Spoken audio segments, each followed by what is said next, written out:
இப்படியான விமர்சனங்களை மிக கொச்சையாக வைக்கிறதுங்கிறது வந்து ரொம்ப தவறான விஷயம். 2 கிராம் பரிசு கொடுத்த உடனே நம்ம முட்டா பையன் அப்பா யார்களா ஆத்தா யார்களா ஆயிரக்கணக்கான ஊடக பத்திரிகை யார்களா ஒரு சினிமா கூத்தாடி பையனை கட்டி பிடிச்சி கொடுக்கறது அனுமதிக்கிறேன். அண்ணன் வேல்முருகனுக்கு அழகு. இதை வந்துட்டு திமுகல இருந்து ஒருத்தன் சொல்லியிருந்தாங்க, நம்ம கண்டுக்கவே தேவையில்ல, திமுக அப்படிதாங்கிறது தெரியும். தன்னை திமுக நபராகவே ஒரு மாற்றி விட்டாரோங்கிற கேள்வியை நான் அதுக்கு தான் முன் வச்சேன். டாக் மென்ஷன் பண்றாரு, அண்ணன் விஜய்னு சொல்லிட்டு போறாங்க, கட்டி பிடிக்கிறாங்க. அண்ணனாக ஒரு தங்கையை வந்துட்டு கட்டி பிடிக்கவே கூடாதா?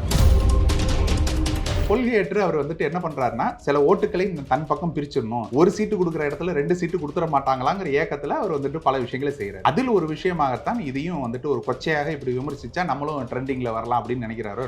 கட்சி ஆரம்பிக்கும் போது அவர்களுக்கு இருந்த ஒரு பெரும் ஆதரவுன்னு ஒண்ணு இருக்கு இல்லையா, மக்கள் மத்தியில் ஒரு பெரிய டாக் இருந்துச்சுல, விஜய் வந்துட்டாருன்னு சொல்லிட்டு. அது இப்ப இருக்கான்னு நீங்க வந்துட்டு களத்துல போய் விசாரிச்சு பாத்தீங்கன்னா தெரியும். என்னங்க அவர் பேசுறாரு தவிர எதுவும் வரமாட்டாங்களே, எங்கேயும் ஆளுங்களே இல்லையே அப்படிங்கிற அளவுக்கு வந்துட்டு நாம அதை வந்துட்டு கவனமா ஒவ்வொரு அடியும் எடுத்து வைக்கணும்னு அண்ணன் சொன்னாரு. முதல் மாநாட்டு மேடையிலேயே வந்துட்டு விஜய் அவர்கள் கிண்டல் செய்து, இது முதலையெல்லாம் வாயை பொழந்துட்டு இருக்குமாமே, ஒன்னால எல்லாம் தப்பிக்க முடியுமான்னு பல பேர் நம்மளை கேட்கிறாங்க அப்படிங்கிற மாதிரி விஜய் அவர்கள் அது கிண்டல் செய்து கூட பேசியிருந்தார்.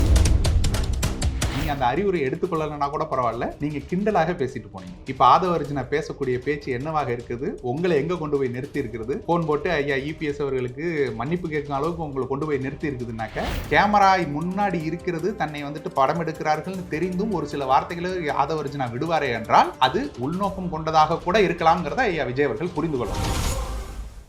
சம்மர் ஹாலிடேஸ் வந்தாச்சு, நம்ம ஜிடி ஹாலிடேஸும் வந்தாச்சு. GT holidays, south India's #1 travel brand. Meenakshi Academy of Higher Education and Research. Admissions open. Apply online. ஆச்சி பாதாம் ட்ரிங்க். ஆச்சி பாதாம் ட்ரிங்க் ஒன்னு வாங்கினா ஒன்னு ஃப்ரீ. தமிழக வெற்றி கழகம் தொடர்ந்து கடந்த 3 ஆண்டுகளா விஜய் அவர்கள் அந்த கட்சியின் சார்பா இல்லாம தனிப்பட்ட முறையில கல்வி விருது வழங்கும் விழா அப்படின்னு சொல்லி மாணவர்களை வந்து ஊக்குவிச்சுட்டு இருக்காரு. 10th 12th அதிகமாக எடுத்த மாணவர்கள். ஸோ அப்படி அவருடைய இந்த செயல் இந்த ஆண்டும் நடக்கும்போது வேல்முருகன் அவர்கள் விமர்சனத்தை முன்வைக்கிறாரு. ரொம்ப கொச்சையான வார்த்தைகளை பயன்படுத்தி. இந்த வீடியோ பார்த்துருப்பீங்கன்னு நினைக்கிறேன். உங்களுடைய பார்வை என்னது? அது ரொம்ப தவறான ஒரு விமர்சனமாக தான் பார்க்குறேன். அது அண்ணன் வேல்முருகன்டேந்து வருதுங்கிறது தான் எங்களுக்கு வந்துட்டு அவ்வளோ தூரம் வருத்தமளிக்கக்கூடிய ஒரு செயலாக இருக்குது. அவர் தனி நபராக இருந்தபோது அவர் வந்துட்டு அவருடைய கருத்துக்கள் எல்லோரும் ஆழமான கருத்துக்கள், போராளியாக அவ்வளோ தூரம் இருந்த நபர் ஒரு திமுகவினுடைய சட்டமன்ற உறுப்பினராகவே மாறிவிட்டாரோ, அந்த திமுகவினுடைய உறுப்பாகவே அவரும் மாறிவிட்டாரோங்கிறதுக்கு உண்டான ஒரு எண்ணம் தோன்ற அளவுக்கு வந்துட்டு திமுக நபர் எப்படி பேசுவாங்களோ அந்த மாதிரி கொச்சையாக பேசியிருக்கிறார். அந்த வட்டத்துக்குள்ள அவரை சுருக்கணுமா திமுக? அப்படியான ஒரு விமர்சனமாக சட்டமன்றத்துல திமுகவையே பலமுறை எதிர்த்து பல விஷயங்களை பேசிட்டு எங்க நிக்கிறாருங்கிறது தானே கேள்வி. திருப்பி அதே திமுகவுக்குள்ள நிக்கிறாருங்கிறது தானே எங்களுக்கு மன வலியை கொடுக்கக்கூடிய ஒரு விஷயமா இருக்கு. அப்படி இருக்கு அது அவருடைய விருப்பம், எந்த கட்சியில இருக்கிறாரு, என்னவா பண்றாருங்கிறது. இப்படியான விமர்சனங்களை மிக கொச்சையாக வைக்கிறதுங்கிறது வந்துட்டு ரொம்ப தவறான விஷயம். ஒரு கல்வியை அவங்க ஊக்குவிச்சு கொடுக்குறாங்க அப்படின்னாக்கா அது யாராக இருக்கட்டும், தனி நபராக கூட இருக்கட்டும், நீங்களோ நானோ வேற யாரோ ஒருத்தங்க, அவரால் என்ன முடியுதோ ஒரு நோட்டு புத்தகம் வாங்கி கொடுத்தாப்பா நல்லா பண்றா தம்பி அப்படின்னு சொன்னா அவர்களை பாராட்டணுமே தவிர அவங்களை வந்துட்டு இது போல இழிவுபடுத்தக்கூடாது. அது நடிகனா இருக்கட்டும், மருத்துவராக இருக்கட்டும், வக்கீலா இருக்கட்டும், யாரா வேணா இருந்துட்டு போட்டுமே, அவர் என்ன தொழில் செய்யறாருங்கிறது அதுக்கு முக்கியம் இல்லையே. ஒரு நல்லா படிக்கக்கூடிய பசங்களை கூப்பிட்டு முதுகுல தட்டி கொடுத்து இன்னும் நல்லா படுறா அப்படின்னு சொல்றது வந்துட்டு பாராட்டுக்குரிய விஷயம் தானே தவிர அது வந்துட்டு நம்ம தவறான ஒரு விஷயமாக எடுத்துக்கொண்டு போய் சேர்க்கக்கூடாது. அவர் நடிகர் என்பதற்காக மட்டுமே அதை விமர்சிச்சு நடிகன்ட்ட போய் பார்க்கறதுக்காக எல்லாரும் போயிட்டாங்க அப்படின்னாக்கா அப்படி இல்லை. ஒவ்வொரு நபருக்கும் அங்கீகாரங்கிறது தேவைப்படுது. ஒரு நல்லா படிச்சு இவ்வளவு தூரம் கஷ்டப்பட்டு ராப்பகலா கண்ணு முழிச்சு அவங்க வந்துட்டு படிச்சு ஒரு நல்ல மதிப்பெண்களை பெற்று இருக்காங்க அப்படிங்கும்போது அவர்களை பாராட்டுவதற்கு அழைத்தால் யாராக இருந்தாலும் போவாங்க. நீங்க நல்லா பண்றீங்கம்மா அப்படின்னு சொன்னாக்க யாரா இருந்தாலும் அதை வந்துட்டு ஒரு பெருமிதத்தோடு எடுத்துக்க தானே செய்வாங்க. அது அவங்கள ஊக்குவிச்சு இன்னும் நல்லா படிக்க வைக்கும் அப்படின்னா அது நல்லது தானே. அதில் ஆர்வக்கொள்ளராக பல பேர் பேசுறாங்க, நீங்க உங்களை அடுத்த முதல்வராக பார்க்கணும் அப்படிங்கிறது வந்துட்டு பேசுறாங்க, அடுத்ததா பார்க்கணுங்கிறது பேசுறாங்க, நீங்க தான் இளைய காமராஜர், அதெல்லாம் விமர்சனக்குரியது. அது அவங்க வந்துட்டு ஒரு ஆர்வக்கோளாறுல பேசுறாங்க, பேசிட்டு போறாங்க, அது பிரச்சனை இல்லை. அதை தாண்டி இந்த நிகழ்வு ஒட்டுமொத்தமாக நிகழ்வுன்னு இருக்குல்ல, ஒரு பாராட்டுதலுக்குரிய நிகழ்வாக தான் நம்ம பார்க்கணுமே தவிர அது இழிவாக பேசக்கூடாது. ஒரு அண்ணனா அவர் வந்துட்டு நிக்கிறாரு, அண்ணன் அப்படின்னு சொல்லிட்டு அண்ணன் விஜய் அப்படின்னு சொல்லிட்டு இவங்க வந்துட்டு போயிட்டு அவரை வந்துட்டு கட்டி பிடிக்கிறாங்க, அவர் வந்துட்டு காலில் விழுவுறாங்க, சால்வை போத்துறாங்க, என்னென்னமோ பண்றாங்க. அதை எடுத்து கொச்சையாக பேசுறது இருக்குல்ல. ஏன் ஒரு அதையும் அந்த டாக் மென்ஷன் பண்றாரு, அண்ணன் விஜய்னு சொல்லிட்டு போறாங்க, கட்டி பிடிக்கிறாங்க அப்படின்ட்டு. அது ஒரு அன்பின் மிகுதியான ஒரு அரவணைப்பு. அதுதான் சொல்றேன். ஒரு அண்ணனாக ஒரு தங்கையை வந்துட்டு கட்டி பிடிக்கவே கூடாதா? ஒரு நெத்தியில முத்தமிடக்கூடாதா? இது என்ன ஒரு ஒரு கொச்சையான பார்வையாக இருக்குங்கிறது தான் எனக்கு அது கேள்வி. ஒரு தகப்பன் தன் மகளுக்கு வந்துட்டு முத்தமிடக்கூடாதா? ஒரு அண்ணன் வந்துட்டு தங்கைக்கு முத்தமிடக்கூடாதா? இது என்ன ஒரு தவறான ஒரு புரிதல்? ஒரு கையில போடுறதா இருக்கட்டும், ஒரு கை குலுக்குறதா இருக்கட்டும், இதெல்லாம் வந்துட்டு ஒரு தவறு அப்படின்னு சொல்லி இன்னொருத்தனை கட்டிக்க போற பொண்ணு நீ இப்போ போய் நிக்கலாமா? அப்படிங்கிறதெல்லாம் வந்துட்டு ரொம்ப கீழ்த்தரமான விஷயமா இருக்கு. அது கூட்டிட்டு போற பெற்றோர்களை கேள்விக்குறியா இல்ல அதுதான் சொல்றேன். அது அண்ணன் வேல்முருகனுக்கு அழகில்ல. இத வந்துட்டு திமுகல இருந்து ஒருத்தன் சொல்லியிருந்தான்னாக்க நம்ம கண்டுக்கவே தேவையில்ல. திமுக அப்படிதாங்கிறது தெரியும். தன்னை திமுக நபராகவே ஒரு மாற்றி விட்டாரோங்கிற கேள்வியை நான் அதுக்கு தான் முன் வச்சேன். ஏன்னா இப்படியான விமர்சனங்களே அவங்க தான் வைப்பாங்க. அப்படியான ஒரு விமர்சனத்தை இவர் வைக்கும்பொழுது அது மனவேதனைக்குரியதா இருக்குது. அது வந்துட்டு ஒட்டுமொத்த பெண் இனத்தையே வந்துட்டு கொச்சைப்படுத்தும் ஒரு விஷயமா இருக்குது. அப்படி பண்ணக்கூடாது. எல்லோருக்கும் தெரியும். எல்லோரும் வயதுக்கு வந்த ஒரு சரியான நபர்களாக இருக்கிறார்கள். அவர்களுக்கு தெரியும் யாரை அணுகணும், யாரை அணுகக்கூடாது, யார் அருகில் நிற்கணும், யார் கையில் தோள் போடலாம், யார் தோளில் கை போடலாம். இது எல்லா பெண்களுக்கும் தெரியும். இப்ப இருக்கக்கூடிய கால சூழ்நிலை எல்லோரும் அதெல்லாம் புரிஞ்சுதான் வளர்றாங்க. அப்படி இருக்கும்பொழுது அவர்கள் கம்ஃபர்டபுளா ஃபீல் பண்றாங்க. தன்னுடைய அண்ணனாக அவர்கள் வந்துட்டு நினைக்கிறார்கள், கட்டி அணைக்கிறார்கள்னா அதை தவறாக, கொச்சையாக சித்தரிக்கவே கூடாது. அதை செய்தது மிகப்பெரிய தவறு. ஓகே, தமிழக வெற்றி கழகம் கட்சி ஆரம்பிச்ச உடனேயே தாவேகா அப்படின்னு வரதை பார்த்துட்டு தமிழக வாழ்வுரிமை கட்சி தாவாக்கா இது வந்து கன்ஃபியூஸ் ஆகும், விஜய் கட்சியினுடைய பெயரை மாற்றணும் அப்படின்ட்டு பல்வேறு குரலை வந்து எழுப்பியிருந்தார் வேல்முருகன் அவர்கள். ஆனா அந்த சமயத்திலையும் விஜய் அவர்கள் கல்வி விருது வந்து கொடுத்துட்டு இருந்தாரு. பட் இந்த முறை மட்டும் ஏன் இப்படியான பேச்சுக்கள் வருதுன்னு நினைக்கிறீங்க? ஒரு தேர்தல் நெருங்குறதுனால இப்படியான ஒரே காரணம், வேற எந்த காரணமும் இல்லை. தன்னுடைய இருப்பை அவர் நிரூபித்துக் கொள்ளணும்னு நினைக்கிறாரு. தன்னுடைய இருப்பை நிரூபிச்சுட்டு அவங்க என்ன நினைக்கிறாங்கன்னா, நாம் தமிழ் கட்சியிலிருந்து பல பேரும் வந்து இணைஞ்சிட்டாங்க அப்படிங்கவும், கட்சியை வந்துட்டு தமிழ் தேசியத்தின் பால் நாங்கள் எவ்வளவு சீராக இயங்குகிறோம் பாருங்க அப்படிங்கிற மாதிரி காமிக்கணும்னு அவர் விரும்புறாரு. கட்சியினுடைய கொடியை புலிக்கொடியாக, அதுவும் அண்ணன் சீமான் வரைந்த புலியை அதுல நீங்க எடுத்து பார்த்தீங்கன்னா தெரியும். அது வந்துட்டு வரைகலையாக உருவாக்கப்பட்டு கொண்டு வந்தது நாம் தமிழ் கட்சியினுடைய கொடிக்காக கொண்டு வரப்பட்ட ஒரு வரைகலை. அது வந்துட்டு தலைவர் கொடியில் இருக்கக்கூடிய புலி கிடையாது, அல்லது சோழர் காலத்து புலியும் கிடையாது. நாம் தமிழர் கட்சிக்காக வரையப்பட்ட ஒரு புலியினுடைய வடிவம். அதை அப்படியே தூக்கி கொண்டு போய் தன்னுடைய கொடியில வச்சுட்டு பாருங்கள், நாம் தமிழ் கட்சியிலிருந்து பல பேர் வந்ததுனால அவர்களுடைய இதை நாங்கள் ஏற்றுக்கொண்டு வந்தோம் அப்படின்னு இன்னொருத்தர் கூட கேட்டார். அப்போ பாமகலேருந்து பல பேர் வந்தாக்க நீங்கள் அதில் இன்னொரு மாம்பழத்தையும் சேர்த்து பக்கத்தில் போட்டுப்பீங்களா அப்படிங்கிறது கூட கேட்டார். ஸோ அப்படியாக கொள்கையற்று அவர் வந்துட்டு என்ன பண்ணுறாருன்னா, சில ஓட்டுக்களை தன் பக்கம் பிரிச்சிடணும், இந்த தடவை தன்னுடைய இருப்பை காட்டிக்கொள்ளணும், ஒரு சீட்டு கொடுக்குற இடத்துல 2 சீட்டு கொடுத்துட மாட்டாங்களாங்கிற ஏக்கத்தில் அவர் வந்துட்டு பல விஷயங்களை செய்கிறாரு. அதில் ஒரு விஷயமாகத்தான் இதையும் வந்துட்டு ஒரு கொச்சையாக இப்படி விமர்சிச்சா நம்மளும் ட்ரெண்டிங்ல வரலாம் அப்படின்னு நினைக்கிறாரோ என்னமோ தெரியல. ஓகே, ஆனா விஜய் மட்டுமே தொடர்ந்து விமர்சனத்துக்கு உள்ளாக்கிட்டே இருக்காங்கல்ல. நாம் தமிழர் கட்சியை விமர்சனத்துக்கு உள்ளாக்குறாங்க அப்படின்னா அவங்களுக்கான ஒரு வாக்கு வங்கி இருக்கு, அவங்க களத்துல நிக்கிறாங்க, ஸ்ட்ராங்கா இருக்காங்க, மாநில கட்சின்ற அங்கீகாரம் பெற்றுட்டாங்க. ஆனா விஜய் அவர்கள் வாக்கு நிரூபிக்கல. அப்படி ஏன் தொடர்ந்து விமர்சிக்கணும்? அப்ப ஏதோ ஒரு வகையில தாக்கத்தை ஏற்படுத்தியிருக்காங்க. விஜய் அவர்கள் அவருடைய திரை பிம்பம் அப்படிங்கிறது இருக்கு இல்லையா, அதை நீங்க வந்துட்டு எந்த விதத்திலையும் குறைச்சு மதிப்பிட முடியாத அளவுக்கு இருக்கு. அவர் இன்றைய நிலையில் யார் சூப்பர் ஸ்டார்னு கேட்டால் அவர் தாங்கிறது உலகம் அறிந்த ஒரு விஷயம். அப்படி இருக்கும்பொழுது அவர் ஒரு மிகப்பெரிய நட்சத்திரமாக இருக்கும்பொழுது ஊடக வெளிச்சம்ங்கிறது அவருக்கு மிகப்பெரிய அளவில் கிடைக்கும். அது அவர் என்ன செஞ்சாலும் சரி. பாருங்க வந்துட்டு சைக்கிளில் போனார் அப்படின்னாக்கா ஒரு ஊடக வெளிச்சம் இருக்கும். பாருங்க ஒருத்தருக்கு முதுகில் தட்டி கொடுத்தாரு அப்படின்னா அது வந்துட்டு ஒரு ஊடக வெளிச்சம். அதை வந்துட்டு தலைப்புச் செய்தியாக போடுவாங்க. நின்று கொண்டிருந்த நபரின் தோளில் கையை போட்டு தட்டி கொடுத்தார் விஜய் அப்படின்னு தலைப்புச் செய்தியாக போடுவாங்க. இது பாருங்க அப்படி இந்த பக்கம் திரும்பி தும்மிட்டாரு அப்படின்னா தும்மிட்டார் விஜய் அப்படின்னு சொல்லிட்டு அதை வந்துட்டு போடுவாங்க. அப்படியாக ஊடக வெளிச்சம்ங்கிறது அவர் ஒரு திரை நட்சத்திரம்ங்கிறதுக்காக மிகப்பெரிய அளவில் கிடைக்கும். அதை கிடைக்கும் பொழுது அதற்கு எதிராக தன்னை நிறுத்தி கொண்டால் நம்மளால வந்துட்டு பண்ண முடியும்னு நினைக்கிறாரோ என்னமோ. அது பெரிய ஒரு பிரச்சனை இல்லை. இதை விஜய் அவர்கள் எதிர்கொள்வாரா அப்படிங்கிறதான், இவங்களை வந்துட்டு எதிர்கொண்டு அவர் பதில் சொல்லணும், சொல்லுவாராங்கிறதான் கேள்வி. ஓகே, ஆனா பெரும்பாலான விஷயங்களுக்கு எதுவும் பேச மாட்டேங்கிறாரே. பேசணும், பேசக்கூடிய நாட்கள் வரும் அப்படின்னு நம்புறோம். உண்மையிலேயே கள அரசியலுக்கு தாவேகா வருமா அப்படிங்கிறது தான் கேள்வி. பிம்ப அரசியலை மட்டுமே வைத்துக்கொண்டு இங்கே வந்துட்டு எந்த விதமான வாக்கையும் வாங்க முடியாது. ஏற்கனவே அவர் விஜய் அவர்கள் நான் கட்சி ஆரம்பிக்கும் பொழுது அவர்களுக்கு இருந்த ஒரு பெரும் ஆதரவுன்னு ஒன்று இருக்கு இல்லையா, மக்கள் மத்தியில் ஒரு பெரிய டாக் இருந்துச்சுல, விஜய் வந்துட்டாருன்னு சொல்லிட்டு. அது இப்போ இருக்கான்னு நீங்கள் வந்துட்டு களத்தில் போய் விசாரிச்சு பார்த்தீங்கன்னா தெரியும். என்னங்க அவர் பேசுறாரு தவிர எதுவும் வரமாட்டாங்களே, எங்கேயும் ஆளுங்களே இல்லையே அப்படிங்கிற அளவுக்கு வந்துட்டு அவங்களுடைய இது வந்துட்டு மாறிடுச்சு. எல்லா இடங்கள்லையும் வந்துட்டு தண்ணி பந்தல் வச்சிருக்கிறாங்க, எல்லாம் பண்றாங்க. பட் மக்களுக்கு ஒரு போராட்டம், ஒரு பிரச்சனைனா வந்து நிக்க மாட்டாங்க அப்படிங்கிற ஒரு பேச்சு இருக்குல்ல, அந்த பேச்சு வந்துட்டு மக்கள் மத்தியில வர ஆரம்பிச்சிருச்சு. ஒரு பிரச்சனைனா குரல் கொடுக்கணும், வந்து நிக்கணும், அந்த கட்சியினர் போராட்டங்களை எழுப்பணும், ஒரு கொள்கைக்கு எதிராக கொண்டு போய் நிறுத்தணும், இது எல்லாம் இருக்கு இல்லையா, இது எதையுமே அந்த கட்சி செய்ய மாட்டேங்குது. பிம்பமாக கட்டி கொள்கிறார்கள். நாங்கள் இவ்வளவு சதவீதம் வாக்கை பெற்று விடுவோம், அவ்வளவு சதவீதம் பெற்று விடுவோம், நாங்கள் தான் துணை முதல்வர், அடுத்த முதல்வர், இதெல்லாம் வந்துட்டு வெறும் பிம்ப அரசியல் தான். இந்த பிம்ப அரசியலை பத்தி மக்கள் வந்துட்டு ஒருபோதும் எடுத்துக்கொள்ள மாட்டார்கள். நீட் மட்டுமே வாழ்க்கை இல்லைன்னு பேசுறாரு. இன்னும் தேர்தலுக்கு ஓராண்டு காலம் இருக்கு. வண்டி வண்டியா வந்து பணத்தை கொட்ட போறாங்க. காசு வாங்காம ஓட்டு போடுங்கன்னு சொல்றாரு. இது எதுவுமே நிலைச்சு நிக்காது. இது விஜய்க்கு. இது கை இது கொடுக்காது. இல்ல, இது எதுவுமே கள அரசியல் இல்லைன்னு சொல்றேன். களத்தில் அரசியலுங்கிறது வேற. ஒரு வேர்வையோட நிக்கக்கூடிய ஒரு நபர்களுக்கு மத்தியில கூட்டத்தோட கூட்டமா வந்து நீங்க நின்னு அங்க இருக்கக்கூடிய போராட்டத்தில் தரையில உட்கார்ந்து அழுக்கோட அழுக்கா நீங்க போராடுறது இருக்குல்ல, அந்த போராட்டத்துக்கு இது எதுவுமே ஈடாகாது. அப்படி இருக்கும்போது நீங்கள் கள அரசியலுக்கு வரணும்னு நாங்களும் எதிர்பார்க்கிறோம்.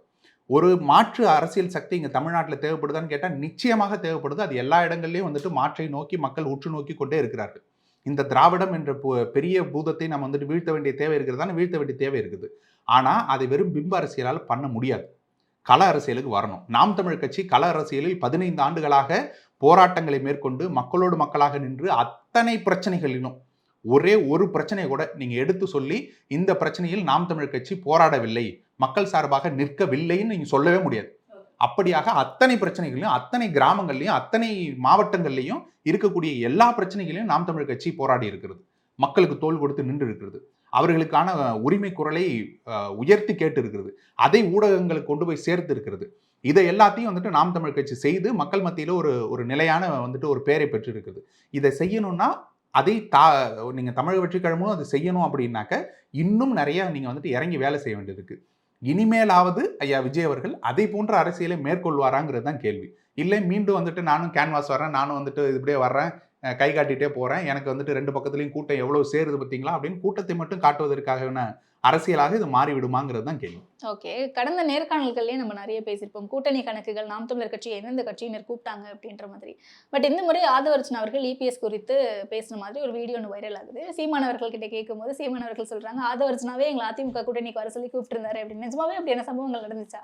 நடக்காம அண்ணன் சொல்லுவாரா? ஓகே, இல்ல அண்ணன் சொன்ன பிறகு அவர் மறுப்பு தெரிவிக்காம இருப்பாரா? அப்ப நடந்த விஷயங்கள் தான் நம்ம பல இடங்கள்ல சொல்றோம். நம்ம வெளிப்படையா கட்சிகளை சொல்ல வேண்டாம்னு நினைச்சோம்.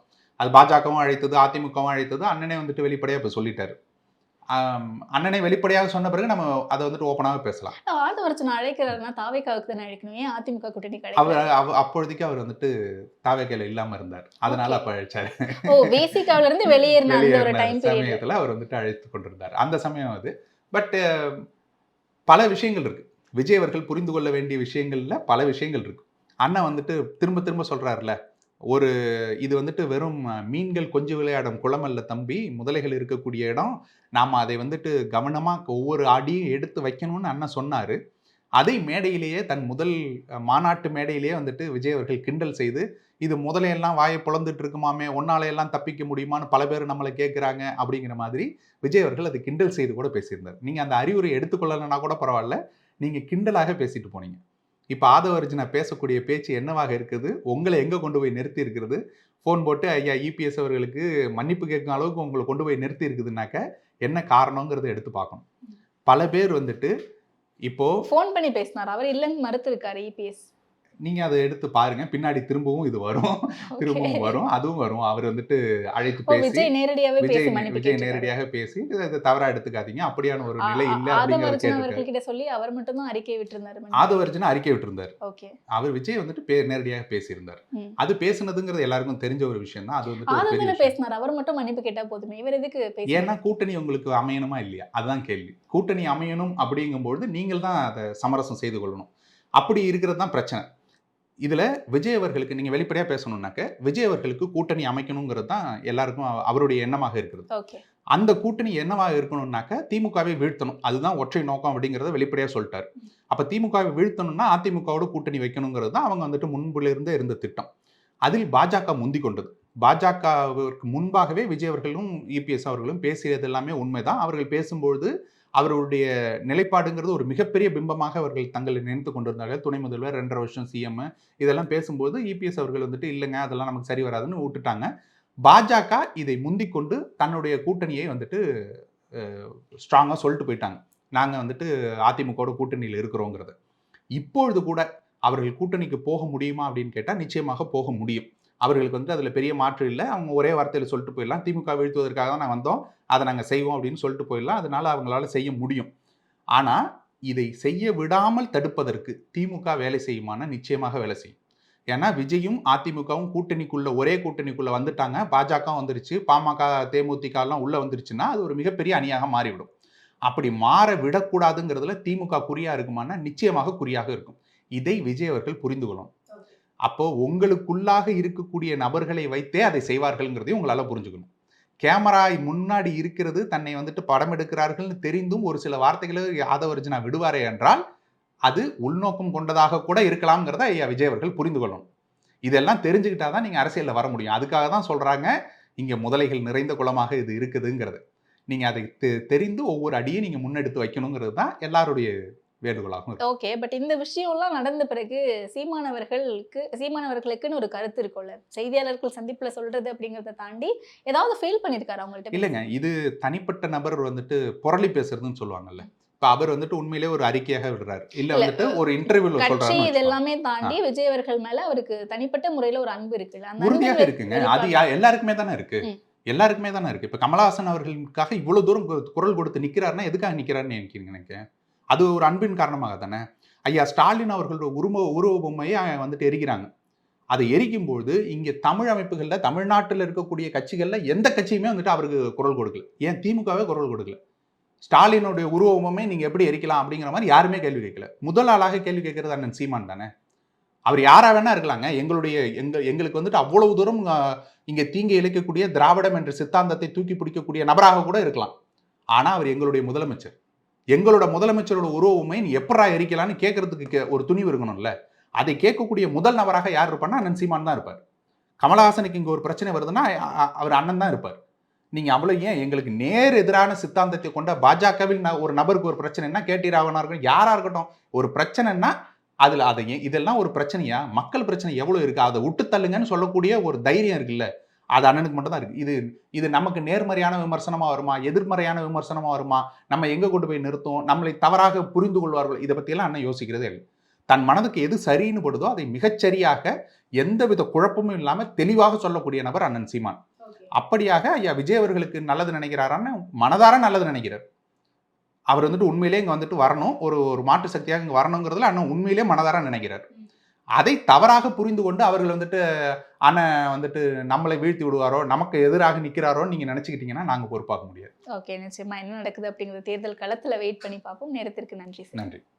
சம்மர் ஹாலிடேஸ் வந்தாச்சு, நம்ம ஜிடி ஹாலிடேஸும் வந்தாச்சு. GT holidays, south India's #1 travel brand. Meenakshi Academy of Higher Education and Research. Admissions open. Apply online. ஆச்சி பாதாம் ட்ரிங்க். ஆச்சி பாதாம் ட்ரிங்க் ஒன்னு வாங்கினா ஒன்னு ஃப்ரீ.